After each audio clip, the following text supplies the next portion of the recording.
Kelly, which former Survivor player are you going to be most like and why out there? Up until last season, I really admired JT and the way he played. This last season, he kind of changed his game, which, is what he had to do. What about his letter writing skills? How do you feel about those?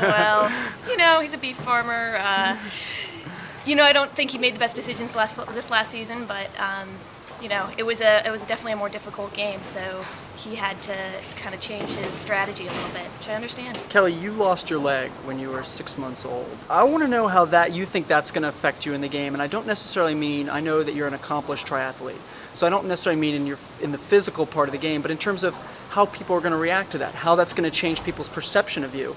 Do you think, maybe we don't want to bring her to the end, maybe there's a sympathy vote? Being an amputee has been running through my mind, honestly, the last 3 days especially. As we sit here and try to kind of strategize. I think that's probably actually going to be one of my biggest challenges. Physically, honestly, in my head, it's the same game as everyone else for me. I don't think it's going to be any harder, and I hope that everyone else realizes that I'm not at a disadvantage, and so maybe a little bit at an advantage because I don't have to worry about one of my feet. Those little things, I'm going to try to plant those seeds in people's heads so they don't think that,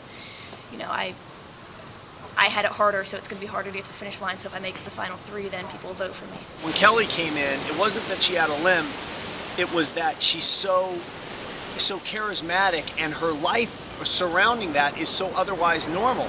She's an athletic girl. She's in the right wheelhouse of what we need on the show, but what she has that maybe somebody like Kelly S., the purple hair Kelly, doesn't have is she has a lot more life experience because clearly she's been through something.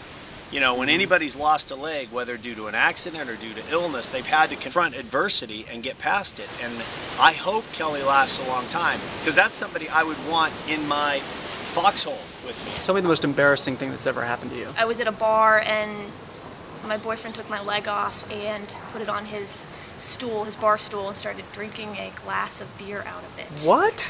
And it was hilarious. It was more the response of everyone else. But of course, when you're sitting there, and it was a little shocking for the bartender and everyone else. Is he still your boyfriend? He is. Okay. He is.